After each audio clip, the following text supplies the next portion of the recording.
Mark, good to catch up as always. Firstly, just to start off with, what were the main takeaways for you from the win against Bradford last time out?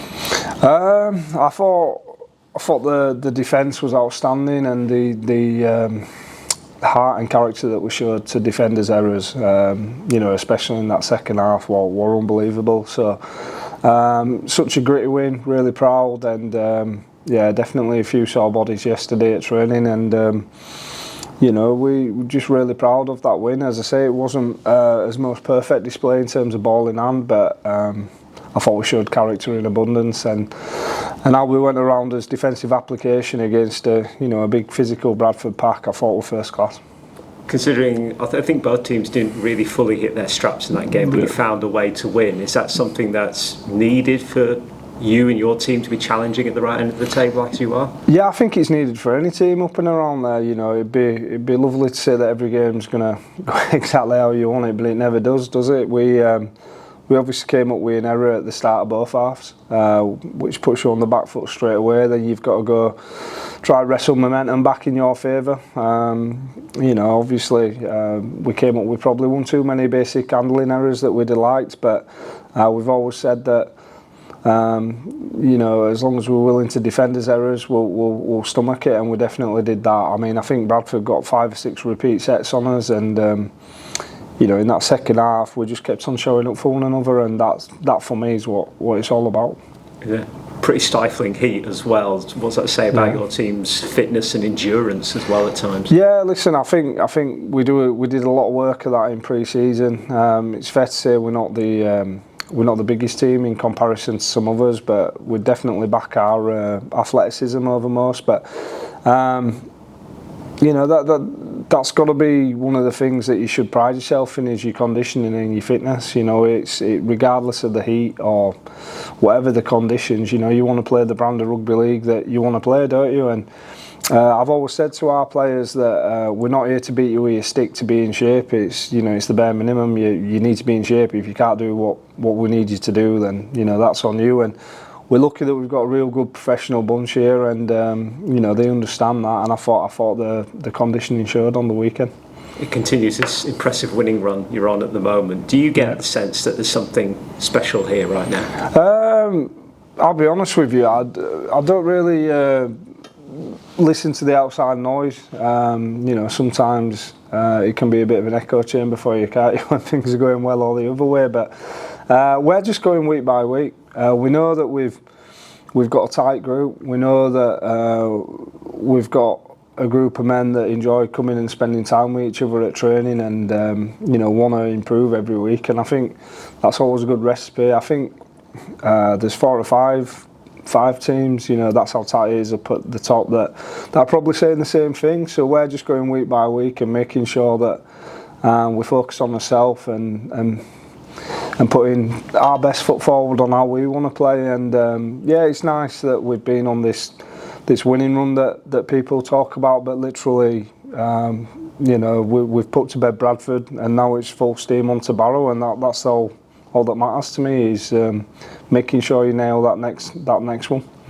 Just on that, and I suppose the culture of the club, this week there's been a lot of talk about when Chelsea won the Club World Cup, they brought in Willie Isa quite recently to sort of help with the mindset and the togetherness of a team and creating that culture there. It's clearly doing a good job there. In terms of the culture at York Knights, what do you think that's based around? I think there's a lot of different ingredients. One thing that there's definitely been some really smart recruitment in terms of recruiting the person over the player first, and I think Clint's got to take a lot of credit for that. I think rightly so, it's the people in the arena, the players, that need to take a lot of credit. I think we've got some real solid men in that group that enjoy leading each other and improving each other. There's some excellent staff here. Obviously Will Lee, Dave Lee, Dawn, George, Sophie, Andreas, and obviously Spuggy's joined us, and Liam Maxby, the kit man. Just some fantastic people behind the scenes. Matty Lewis does a hell of a job with the welfare in terms of offering support away from rugby. So there's just some real good people that probably go under the radar a little bit. Naturally, as an head coach, you're gonna get the headlines, I suppose, whether it's good or bad. But I'd love to sit here and say it's all down to me. It's really not. I'm a small piece in a lot bigger machine, and there's just some really good people in the background that are doing a lot of unselfish work to help this team improve and, hopefully achieve the potential. Yes, you can understand why maybe people like Willie Isa can go into massively and change a situation like that. Yeah, when I got sacked from my previous role at Wakefield, I was fortunate enough to go and spend some time over at Wigan, and I think if you're looking at gold standards in terms of environments, not only what they produced on the field but off the field, it blew my mind. It was like, honestly, at the time I think Wakefield were one of the, if not the last team to beat them still, because they were on a mad winning run. I just remember sitting there thinking, how the hell have we beat this organisation? It's unbelievable, just the support, the culture, the standards that are driven. So 100% I could see how someone such as Willie Isa can go transfer that into another sport, and I think you probably see a little bit more of that cross-contamination, whatever you want to call it, because there's so much we can all learn from each other. For you as a team at the minute, top of the table, how much do you hope seeing that gives the players another injection of belief and confidence now? Yeah, listen, it's one thing getting to the top and it's another thing staying there, isn't it? We've made no bones about it. We want to be in that mixer at the end of the year, and you've got to embrace everything that comes with it now. We know that teams are already coming for us for the reasons you've just said, that people are writing headlines, and rightly so, for the players, but it's really important that we keep his feet grounded. We don't get too carried away with all that outside noise, and we remember what's getting us them wins in the first place, and that's a hell of a lot of hard work. We want to stay there. We're under no illusions. There's going to be a few speed bumps that we haven't seen yet that are going to appear, and it's really important how we deal with them. Every team's going to want to raise the game and knock whoever's number one off the perch. We were no different. When we were chasing that number one spot, and we've got to make sure we embrace that. As I said, there's some quality teams in this competition, and it's so tight that you can't afford to be off any week. And we know Barrow are going to be hell of a challenge for us. Very well coached team, some really good players, and I don't think it's a surprise to anyone this year that they are where they are. As I say, they bang for your buck. They're playing some absolute quality stuff. So we know we need to bring his A game on Sunday to achieve 2 points. Just on that being at the top and being chased, does it need a mentality change going from being the hunter to the hunted now? No, because there's still 8 rounds to go, isn't there? So as I say, if there were 1 round to go, it's a bit of a different beast, isn't it? But there's still 8 rounds to go. Obviously we're in that first spot on points difference at the moment, but we've all still got to play each other still up and around them top 4 or 5 spots. And then if you look at the spots just under that, they're still probably having their own ambitions of going for number 1. So we're just going week by week. I know it sounds really boring for you, but every single week's going to be a different challenge. So we're just full steam into Barrow, just worrying about how we can prepare best for that, and then after we've dealt with that, we'll worry about the next one. So on that, how is the squad looking ahead of this one? Yeah, pretty much as last week, if I'm honest with you. Obviously, Will Daggs is back fully training. Bailey Antrobus is not far off being declared fully fit. Apart from that, I'm just trying to think if Miles Harrison's picked up a bit of an injury up at Newcastle. We let him go out and get some game times there, so he's at his scaphoid, so he'll be out for a good 4 week, I'd have thought. Taylor Pemberton's not far off back running and getting back involved there, so hopefully he'll only be another couple of weeks. We just you're going to get some bodies back, and there's going to be 1 or 2, I'm sure, that get injured at some point, and we're just going to make sure that we keep that level head about us, and we deal with what's in front of us at any one time. Good to hear about Bailey. Yeah. How close do you think he is then to being signed off now? I can't see it being far off. Probably end of this month, if that. And then Bailey's going to have to obviously earn his shirt. There's a lot of competition for spots, and he's a great professional. He's training really hard, and he's a pleasure to have around the group. There's been reports this week of various names being linked with York Knights. You've probably seen some of them, Jordan Lip being one of them. Is there anything you can shed on that one? No, nothing official to obviously confirm to you. I think we're getting linked with every single player that you can think of at the moment. Some absolutely outstanding names that we are linked with, but I'm sure when there is anything to announce, that the club will announce it in the right channels. But nothing official to announce, definitely from my part. Anyhow, one thing I do love about York is I can focus just on the coaching, and there's Clint and the team behind the scenes that do a lot of the negotiating and sorting all that side of it out, and it's really freed me up just to focus on coaching without getting them waters murky, dealing with contract issues. So we're an ambitious club that want to go places, and we want ambitious people at the club, and Clint's really good at vetting people for that, as players and staff, and I'm sure he'll be doing his own work on what players are going to fit into that mould, and who's available, and whether they want to come to York or not. How big is it for you as a coach, though, to see that York are being linked with players like Josh Griffin's being another one that's been linked with York? How big is that for you in the progression of the club, that you are in line to sign people like this? I think it's massive. I think we've got some absolutely champion people here already too. I think before you start worrying about getting that external signings, and you've got to make sure that you're happy with the core of the group. And if there's one thing that I've said from day one at being at this club, is the core of the group's absolutely outstanding.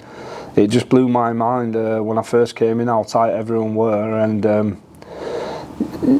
just how much everyone wanted to improve. And as a coach, it's music to your ears, because sometimes you go into a job and you've got to go through a year or two of moulding that environment, to the standard you want it to be at. And I don't think, especially in modern day sport, you get that time as much anymore, as you've probably seen with a couple of departures in the league above at this moment in time, and a couple in our league too. And I think that excited me, because I thought sometimes you can start looking in the ascendancy and not just worrying about having to go down before you can come up. But as I said, there's a load of good things happening at the moment. We've just got to make sure we don't take his eye off the bullseye, which is making sure we get them results every week, and achieving the position we want to achieve come the end of the year. So next up, it's Barrow. You've touched a little bit on them. It is a rugby league cliche. It's never easy against Cumbrian teams, but it's always something in that, isn't there? Yeah, no, they're a very well-coached side. I think they're having a fantastic year in that sense. They'll have their own aspirations, fighting for that top spot, and being in them top four especially. So we've got to make sure that we want it more than them. I've coached a few of their players, know them pretty well, obviously, I know all about Josh Wood. So need to be wary of him. Brad Walker, a player that I speak to regularly. I think he's probably one of the most naturally gifted players that I've coached. And then obviously they've got some great signings that they've brought in as well. But as you've said, you're never going to play an easy Cumbrian team. They take a lot of pride in who they are and that identity, and they'll definitely come ready to mix it with us and be nice and physical. So do you think that's where the battle's going to be with Barrow in the middles there? I think it'll be all over. I think they play some lovely rugby. Basics of rugby league don't change. You've got to go forward first, haven't you? But I think they've got some great shape about them. I think they're not scared of putting in a few trick plays here and there. So we need to make sure we've got our wits about us, and like anything, you've got to make sure that you're nailing them fundamentals first, and that you're winning them energy battles. And as I said, we'll be under no illusions. We're not going into Sunday thinking, we've just beat Bradford and earned a top spot at league. It's irrelevant. We'll be going in, fully expecting a war, and we want to make sure we come out on the right side of it. Thank you very much. Thank you. You've been here just over a year now, taking the club from 12th to first, overcome a fair few challenges along the way as well. Has the speed of the progress even surprised you? No, because I knew the sort of personnel that we had in the group, if I'm honest with you. As I say, I'd love to sit here and say it's all down to me. It's not. That's the blunt answer. We've got a fantastic playing group with some fantastic people in it, not just players but actual people, and there's a lot of people, as I've just mentioned, behind the scenes that are doing fantastic efforts too. And the main thing is that we don't get carried away with yourself. We've made some good progress, but we want to, we're not happy with where we're at. We don't just want to, be where we're at now. We want more, like anything in life. So we've got to keep that hunger about us, and we're going to make sure that we we keep that mentality about us moving forward as well. Yeah, I know it's not about you, and I'm always looking back, but you must take some personal satisfaction from how far you've come with York, based on what happened at Wakefield, because there are a lot of people lining up to write you off after what happened there. Yeah, I think that's just coaching, isn't it? I've got a bit of sympathy for Danny Maggs at Cass, and Dean Muir at Hunslet. Yeah. Like very similar sort of things that. You've got to be able to shape your environments first, and as a coach, sometimes you know that you're going to be put in the cauldron as such. It just comes with territory. So, as I said, there's always external noise. It's just important that you don't lose your own moral compass and your own, your own grounding. It is what it is, really. It's nice to get some positive headlines, I'm sure, but it's mainly. It's my wife that'd read them, not me. I'm a bit stone age when it comes to all that social media and jazz. I'll go home and take my daughter out to the park and just switch off, or take my dog on a walk into countryside a little bit, and I'll get off my phone as much as I can, because I spend enough time on it, when I'm at work. Yeah. And I guess if there's any good to come out of it, you are an example, aren't you, to the likes of Danny Maguire, that it's not over if you don't last so long in your first job. There is a path there, and there's the way of coming back. Yeah, I just think modern sport is a little bit more trigger happy than than it's probably been before, and that's just nature of the beast. I think obviously. Not just Danny Maggs, but anyone, you've got to have time to shape your environment, and sometimes that takes longer than just going in and going, this is how we're going to do it. Like, can clubs afford to pay off the players that you want paying off? Not always, and sometimes you've got to manage them players over a year period, 18-month period, till, the contracts are up. There's so many different things that happen behind the scenes that your fan or your support don't see, and naturally as a coach sometimes you're not going to chat about them things. So I'm not saying this is the case at them clubs by any means. I can only speak from my own experience, but there's a load of different variables that go into each year, and in my case obviously I had a stadium being built and then a ownership takeover, and you boil it down, if you're new owner, you want to come in with a bang, and they've definitely done that at Wakefield, haven't they? And I think Darrow's doing a fantastic job, and Castleford's a little bit different to that. And then you look at Dean, he's in a league that's very competitive, and if you're spending the least amount of money, there's always a correlation, isn't there, that the amount of money you spend and what sort of return you're going to get back. And I don't know what more he could have done there, probably under the circumstance that he was given. So you feel for everyone there. You've just got to sometimes just suck it up and get on with it, and as I said, not lose sight of your own goals and ambitions. When you left Wakefield, given what's happening at York, did you need some validation almost to yourself? Not that you were doubting yourself, but just I think you'd be lying if you said there wasn't any self-doubt. 100%. I think that's just natural, isn't it? But once you've had time to digest stuff and put it into context, you kind of understand your own feeling. I think not enough people are probably willing to look in the mirror and have them conversations with themselves. I think sometimes you can just bounce from one job to another, or not be willing to analyse yourself and think, am I part of the problem here? Have I done something wrong? And I think sometimes you just got to take it for what it is. You've learned some lessons along the way, and that's life. You've just got to put them into practice, and not get too down, not get too high, and just crack on. Are you a better coach as we sit here now than that version at Wakefield in that first year? Yeah, I'd like to think so. I'll be a bit worried if I'm not. I'd like to think, you know, throughout my life, I'll get better year upon year. I think that's the aim of life, isn't it? You know, I'd like to think I'm a better coach, better person, better father, better partner, you know, whatever.